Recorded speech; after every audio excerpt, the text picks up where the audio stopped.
샬롬. 2021년 8월 22일 우리 하나님께서 저 여러분에게 요한복음 6장 말씀을 가지고 은혜를 나누도록 허락하여 주십니다. 말씀의 제목은 그대여 우리의 기억과 함께 새겨집니다 입니다. 오늘은 성경 본문을 봉독해 올리겠습니다. 이 말씀은 예수께서 가버나움 회당에서 가르치실 때에 하셨느니라.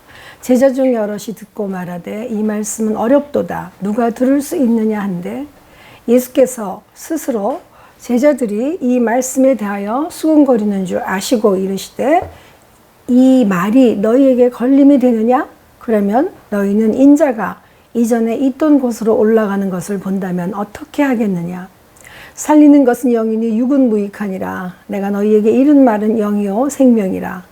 그러나 너희 중에 믿지 아니하는 자들이 있느니라 하시니 이는 예수께서 믿지 아니하는 자들이 누구며 자기를 팔자가 누구인지를 처음부터 아심이로라. 또 이르시되 그러므로 전에 너희에게 말하기를 내 아버지께서 오게 하여 주지 아니하시면 누구든지 내게 올 수 없다 하였노라 하시니라. 그때부터 그의 제자 중에서 많은 사람이 떠나가고 다시 그와 함께 다니지 아니하더라. 예수께서 12 제자에게 이르시되 너희도 가려느냐? 시몬 베드로가 대답하여 하되 주여 영생의 말씀이 주께 있사오니 우리가 누구에게로 가오리이까? 우리가 주는 하나님의 거룩하신 자이신 줄 믿고 알았사옵나이다. 아멘. 예. 오늘 하나님께서는 저와 여러분에게 정말 하나님의 그 말씀 안에서 우리의 기억과 함께 새겨지는 그런 놀라운 은혜를 허락하시기를 원합니다. 우리가 기억이라고 하는 그 공간이 있습니다. 기억이라고 하는 것은 뇌에 받아들인 어떠한 그런 인상, 경험, 그리고 그런 정보 등을 간직한 것으로 그렇게 간직했다가 다시 이거를 잘 떠올려내는 것을 우리는 기억이라고 합니다. 그래서 어떻게 보면 기억은 우리의 인생 그 자체, 그 관점에 따라서 나라는 존재를 규정하는 그러한 정체성 그 자체이기도 합니다. 그래서 요즘처럼 일상이 답답하고 어려울 때 과거의 기억이라기보다는 사람들은 추억을 더 끌어내어 또 다른 새로운 삶을 살고 싶어 합니다. 특히 지금 세대를 살아가는 어린이들에게 어떠한 좋은 추억을 만들어 줄 수 있을까 하고 부모들은 많은 준비와 걱정을 하지 않을 수 없고 또 어쩌면 그 목적 때문에 우리가 살아간다고 할 수도 있습니다. 공유공감이라는 그 책자에서 추억이라는 말을 이렇게 나눴습니다. 지나간 옛 자취를 더듬어 가다가 눈을 감고 잠에 빠지면 옛일은 옛일 꿈에까지 와서 이렇게 나의 마음을 울려주는가. 꿈에 놀란 외로움이 눈을 뜨면 새벽 달기 우는 저 하늘 저편에 지새던 별이 눈물을 흘린다. 예. 이처럼 추억과 기억은 아마도 현재를 살아가는 우리들에게 줄 수 있는 아마 힘이나 에너지라고 생각합니다. 지금 여러분이 만약 눈을 감고 생각한다면 어떤 기억이 나고 있으신지요? 오늘 본문의 서두에서 주님께서는 자신이 하늘에서 내려온 참 양식이라는 사실을 밝히십니다. 그래서 그 살과 피를 먹고 마시는 자는 서로 주 안에 거할 수 있음을 말하고 계십니다. 그런데 주님께서는 제자들에게 모세와 함께 광야 시대에 먹었던 만나를 기억나게 하셨습니다. 그리고 그들이 직접 먹어본 경험은 없었지만 조상들로부터 유전으로 내려왔던 하나님과의 경험을 기억나게 하셨습니다. 즉 하늘에서 내린 만나를 먹었던 이스라엘 조상들도 결코 죽음을 피할 수 없었다는 것을 기억하게 하시는 것입니다. 그럼에도 그들은 이제 이 땅에 없지만 지금 이 시간 주님께서 허락하신 양식을 먹은 자들은 영원히 살 수 있음을 알려주고 계십니다. 이 생명의 말씀을 들은 사람들에게 이 진실이 영원한 기억으로 공감될 수 있겠습니까? 우리가 성경에서 지혜의 왕이라고 말하면 솔로몬 왕의 지혜가 떠오릅니다. 열왕기상 8장에 보시면 부도, 수도 구하지 아니하고 하늘의 지혜를 구했던 솔로몬의 기도문이 나옵니다. 그 중에서 열왕기상 8장 25절 26절에 이스라엘의 하나님 여호와여 주께서 주의 종 내 아버지 다윗에게 말씀하시기를 내 자손이 자기 길을 삼가서 내가 내 앞에서 행한 것 같이 내 앞에서 행하기만 하면 내게서 나서 이스라엘의 왕위에 앉을 사람이 내 앞에서 끊어지지 아니하리라 하셨사오니 이제 다윗을 위하여 그 하신 말씀을 지키시옵소서. 그런즉 이스라엘의 하나님이여 원하건대 주는 주의 종 내 아버지 다윗에게 하신 말씀이 확실하게 하옵소서. 아멘. 위에서 보시면 솔로몬은 하나님께 아버지 다윗과 약속했었던 그 응답을 확실하게 자신에게도 지켜주시라고 확답을 받고자 어떤 조건을 걸고 있다는 것을 보게 됩니다. 결국 하나님께서는 우리 아버지에게 복 주시겠다고 약속하셨고 나에게도 주시겠다고 하는 그 약속을 반드시 지켜달라는 조건을 거는 것입니다.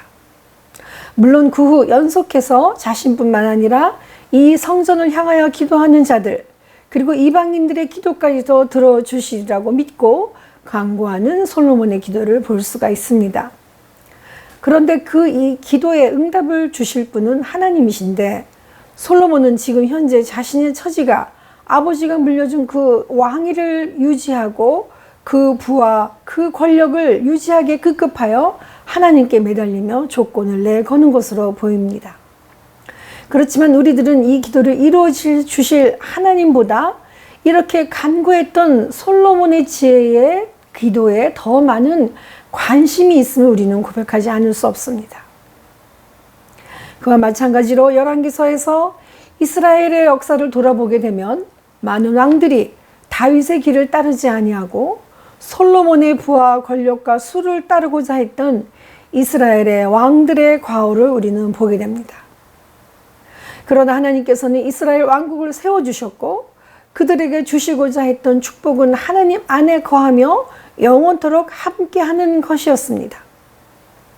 그래서 이스라엘 하나님께서 정말로 보시기에 이스라엘이 배반하여 바벨론 포로로까지 사로잡혀 갔음에도 불구하고 결국 다시 귀환토록 역사를 주관하여 주셨습니다. 그리고 이제 예수 그리스도를 보내주셔서 주님의 살과 피를 먹고 마시며 또 그 안에 주님께서 주시는 하늘의 떡, 그 떡을 먹고 마시는 것이 바로 주님임을 선포하고 계시는 것입니다. 이제 주님께서는 그들이 익숙한 정말로 갈릴리 가버나움 회당에서 친히 가르쳐 주시고 그들과 함께 하고 계십니다. 이 생명의 말씀을 허락하신 하나님의 지혜는 삶의 근원이고 지식의 근본이라고 말씀하고 계십니다. 잠언 1장 7절에 여호와를 경외하는 것이 지식의 근본이라고 말씀하셨듯이 주님 안에서 서로 생명의 양식으로 먹고 마시며 나눌 때에 영원히 함께하는 그것이 바로 삶의 지혜라고 하는 것입니다. 그렇지만 솔로몬이 하나님께 지혜를 구한 것 같지만 결국 그는 부와 권력과 욕심을 부리며 생을 마감한 것처럼 제자들과 우리들도 지금 현재 무엇을 구하며 주님께 어떤 관심을 지금 보이고 있는지 보이지 않으십니까? 여전히 제자들의 관심은 어디에 있었는지 주님께서 말씀하신 생명의 양식에 대한 개념이 어렵다고 이렇게 말하고 있습니다. 60절에 보시면 제자 중 여럿이 듣고 말하여 이르되 이 말씀은 어렵도다. 누가 들을 수 있느냐 한데 여기서 어렵다라는 것은 거칠다는 것으로 말씀이 어려워서 받아들이기 힘들다는 뜻으로 사용된 것입니다. 즉 어린아이와 같이 순수한 마음이 있으면 그대로 받아들일 수 있다는 것이에요. 그렇지만 이것은 그들이 주님의 살과 피를 나눌 때에 생명이 주님으로부터 옴을 받아들이기 어렵다고 싫다는 것입니다. 그리고 그들은 누가 들을 수 있겠느냐라고 반문한 것은 이 말씀을 듣기만 하는 것이 아니라 어떻게 순종할 수 있겠느냐까지 내포하고 있는 것입니다. 제자들은 이제 자신의 한계와 그려진 기억 외에는 더 뛰어넘는 생각을 할 수가 없었던 것으로 보입니다. 그러니 순종이란 더 어려울 수밖에 없는 것입니다. 아마도 주님과 함께 지내면서 그들은 하루하루 닥쳐질 먹고 마시고 함께 생활하고 나아가는 것이 더 그들에게 조여져오는 그들의 처지가 눈에 보이는 현실에 안주할 수밖에 없도록 붙잡는 것 같습니다. 이 부분에서 주님께서는 더 확실하게 제자들의 근심과 걱정을 하시고 62절에 그러나 너희는 인자가 이전에 있던 곳으로 올라가는 것을 본다면 어떻게 하겠느냐 라고 언급하고 계십니다.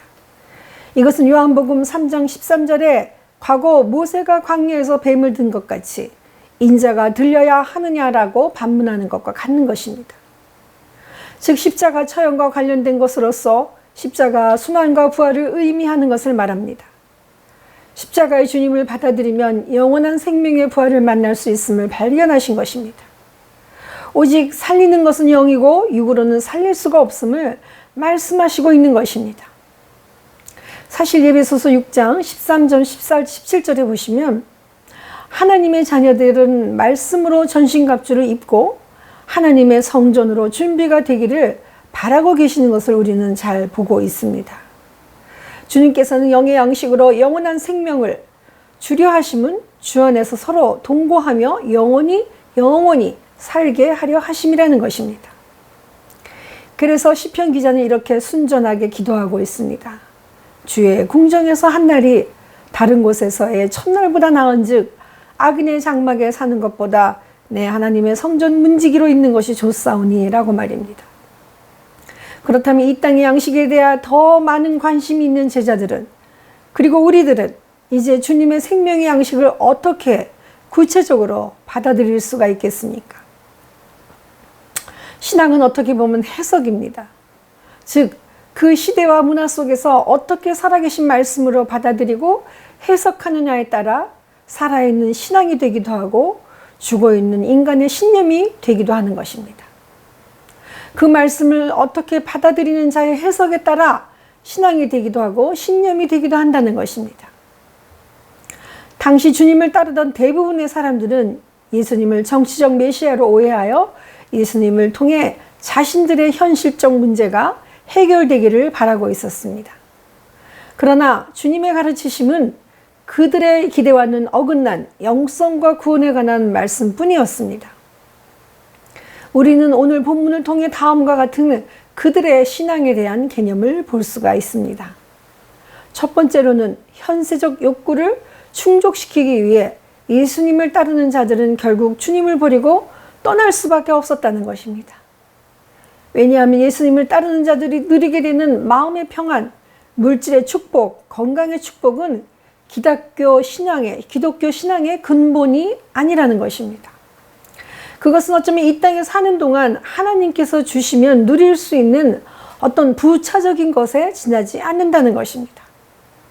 그러나 우리는 그 부차적인 것에 더 많은 관심을 가지고 목숨을 걸고 사는 것 같습니다.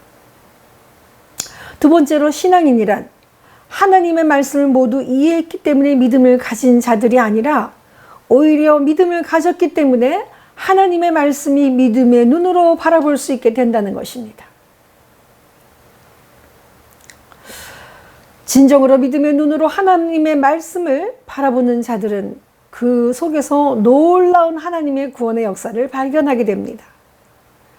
그러나 세상적 이기심과 자신들의 필요에 따라 하나님의 말씀을 대하고 주님을 따른다면 결국 눈먼 소경이 되어 진리를 떠나게 될 뿐입니다. 우리가 가롯 유다의 사건에서도 보았듯이 천국의 비밀을 눈으로 보고 듣고 믿게 되는 것이 얼마나 놀라운 하나님의 축복인지 알게 됩니다. 그래서 본문 65절에 또 이르시되 그러므로 전에 너희에게 말하기를 내 아버지께서 오게 하여 주지 아니하시면 누구든지 내게 올 수 없다 하였노라 라고 말씀하셨습니다. 맞습니다. 우리가 온전히 신앙의 눈으로 삶을 해석할 수 있는 것은 하나님의 전적인 은혜의 임을 다시 한번 깨닫게 되는 것입니다. 그 길이 주님의 길을 따르게 되는 것입니다. 이제 주님의 곁을 다니던 많은 사람들은 하나님의 택하심이 아니면 그 자리에 들어올 수 없음을 다시 한번 보게 됩니다. 66절에 그때부터 그의 제자 중에서 많은 사람이 떠나가고 다시 그와 함께 다니지 아니하더라고 기록되어 있습니다. 에베소서 1장 6절에는 이는 그가 사랑하시는 자 안에서 우리에게 거저 주시는 바 그의 은혜의 영광을 찬송하게 하려는 것이라고 하셨고, 로마서 8장 30절에 보시면 또 미리 정하신 그들을 또한 부르시고 부르신 그들을 또한 의롭다 하시고 의롭다 하신 그들을 또한 영화롭게 하셨느니라. 아멘. 맞습니다. 이제 믿음을 가지고 따른다고 했던 사람들 모두 다 주님께로부터 택함을 받지는 못했습니다. 오직 그분의 뜻 안에서 정하신 바 그들을 의롭다 하시고 영화롭게 하신 자들을 통해 하나님의 나라는 바라보게 될 수 있는 것입니다. 그래서 아마도 주님께서는 67절에 12제자에게 너희도 가려느냐? 라고 물으시며 그래도 갈 수 있겠느냐? 라고 되물으신 것과 마찬가지입니다. 즉 예수님의 이 같은 질문은 떠나지 아니하고 그와 함께할 제자들에게 가지 않겠습니다라는 부정의 답을 정말 듣고 싶어한 의도라고 한 것입니다. 다시 말해서 주님께서는 다시 한번 확신을 가지고 싶으신 것입니다. 이제 주님의 곁에 있던 많은 사람들이 하나님의 택하심이 아니면 올 수 없는 길들로 떠나버렸습니다. 그중 우리 공동체는 주님의 택하심으로 주님과 함께 같은 믿음의 눈으로 하나님 나라를 바라보고 가고 있는 것입니다. 그렇다면 나와 우리 믿음의 공동체는 어떻게 구체적인 믿음으로 관심을 나타낼 수 있겠습니까?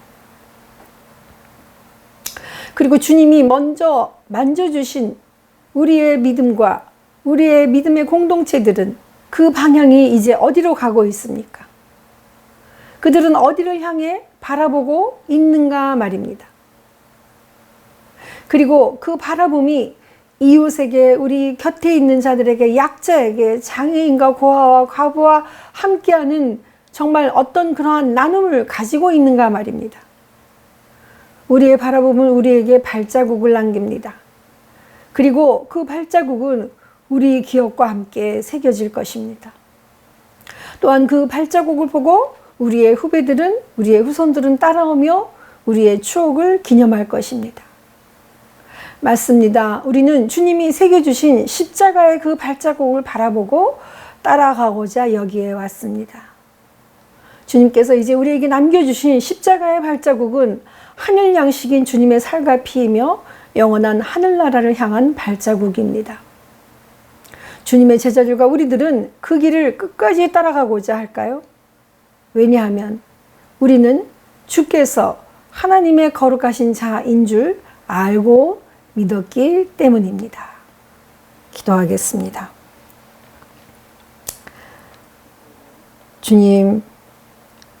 주님께서 살리는 것은 영이고 육은 무익하다라고 저희들에게 말씀하시며 이제 내가 너희에게 이른 말은 영과 생명이라고 약속하여 주신 하나님, 우리에게 영원한 생명으로 살과 피를 나눠주시며 주님의 귀하신 하나님의 나라 안에, 하나님의 계획 안에 우리를 함께 있게 하심을 감사드립니다.